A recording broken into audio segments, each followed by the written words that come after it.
আমি রাজ হান্ডিগোস্তকে আমি রিকোয়েস্ট করব যে তারা যেন গুলশান, বনানী, বসুন্ধরা সেই এলাকাগুলোতেও করে। এলাকার আশেপাশে যে কাপলরা থাকবে আমি বলবো তাদেরকে যেন অবশ্যই এই রাজ হান্ডিগোস্ততে এসে এই হান্ডিটা খাওয়ানো হয়। দুটো রেস্টুরেন্ট না, আমি চাইবো এরকম 200 রেস্টুরেন্ট যেন তারা ওপেন। প্রথমেই ধন্যবাদ জানাবো রাজ হান্ডিগোস্তকে। সেই গ্রাম বাংলার মাটির পাটদিলে বাটা মশলায় যে সেই পুরনো ফ্লেভার, ঐতিহ্যবাহী ফ্লেভার ধরে রেখে তারা এত সুন্দর একটা রেস্টুরেন্ট ওপেন করেছেন, সেটার জন্য অত্যন্ত ভালো লাগছে যে আমরা সেই পুরনো দিনের মাংসের স্মেলটা, খাবারটা খুঁজে পাবো। খুবই ভালো লাগছে। সেখান থেকে খাবারের অনেক শোনা, আমরা অনেক রিভিউ নিয়েছি, অনেক শোনা, সেই জায়গা থেকে এখানে ওপেনিং করেছে। সেই জায়গা থেকে বনশ্রীতে ওনাদের আরেকটা ব্রাঞ্চ আছে এবং আজকে নতুন ব্রাঞ্চের মানেটাই হচ্ছে যে তাদের খাবারের মান সবকিছু এত উন্নত, যার জন্য তারা আর একটা ব্রাঞ্চ না করে পারলেন না। আমি রাজ হান্ডিগোস্তকে আমি রিকোয়েস্ট করব যে তারা যেন গুলশান, বনানী, বসুন্ধরা সেই এলাকাগুলোতেও করে, কারণ আমরা যারা একটু ঐতিহ্য খাবার খোঁজ করি আমরা যেন হাতে লাগালেই পাই। So best wishes. শুধু দুটো শোরুম না, মানে দুটো রেস্টুরেন্ট না, আমি চাইবো এরকম 200 রেস্টুরেন্ট যেন তারা ওপেন।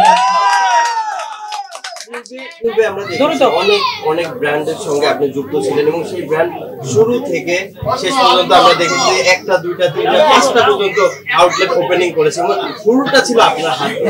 মানে এটাও কিন্তু আজকে শুরুটা হচ্ছে আপনার হাতে। ইনারা কি পারবে কিনা এই ব্যাপারটা একটু। আমি মন থেকে, অন্তরস্থল থেকে দোয়া করি যে তারা আমাকে চয়েস করেছে তাদের প্রথম ওপেনিং এর ক্ষেত্রে।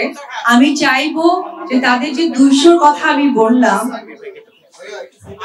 200 কথা বললাম, তারা যেন ইনশাআল্লাহ 200টা শোরুমে বা 200টা রেস্টুরেন্টে যেন ওপেনিং করতে পারে। আর স্পেশাল ধন্যবাদ জানাতে চাই যে মানুষটি, উনি হচ্ছে সাব্বির ভাই। ওনাকে আপনারা ক্যামেরায় নেন, কারণ উনি না হলে আমি এত সুন্দর একটা প্লেসে আসতে পারতাম না, আর এই ঐতিহ্যবাহী খাবারের স্বাদ আমি নিতে পারতাম না। Thank you. একটা ব্যাপার আছে, সেটা হলো যে আমরা অনেক রেস্টুরেন্ট দেখেছি যে শুরুতে একটু ভালো খাবার দেয়, পরে সেই খাবারটার মান অনেক নিচে নেমে যায়। আমরা দেখেছি অনেক স্টাফদের নিয়েও কিন্তু ওনারা ওপেনিং করে, পরবর্তীতে খাবারের মান অনেকটাই নিচে নেমে যায়। এই ব্যাপারটা নিয়ে আসলে তারা কিন্তু খাবারের মানের কোনো কম্প্রোমাইজ করছেন না, তার জন্য কিন্তু আরো একটা রেস্টুরেন্ট ওপেন করে ফেললেন। আর শুধুমাত্র সেলিব্রিটি এঙ্গেজমেন্ট মানেই যে তারা মানুষকে জানান দিচ্ছে তা নয়। সেলিব্রিটি এঙ্গেজমেন্ট মানে হচ্ছে যে আমি এসে যে রিভিউটা দিব, আমার যারা ফ্যান ফলোয়ার আছে তারা যেন জিনিসটা জানে।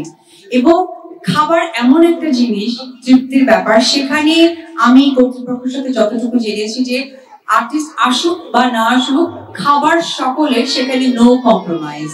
সো তারা একদম অবশ্যই, আমি বলবো যে অনেক সময় যেহেতু হান্ডি এটা গোস্ত আপনারা জানতেই পাচ্ছেন, তারা কিন্তু ফ্রিজিং কোনো গোস্ত রাখছেন না, তারা একদম সকালে প্রসেস করে সেটাই কিন্তু রান্না করছেন। সো সেই জায়গা থেকে আমার কাছে মনে হয় যে এটা একটা অনেক ভালো উদ্যোগ, যে ওনাদের কথা কোয়ান্টিটি কম হোক কিন্তু মানটা যেন ভালো হয়।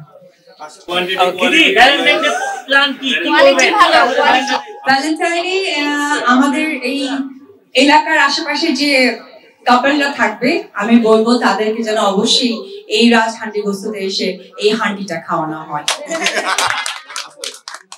Thank you.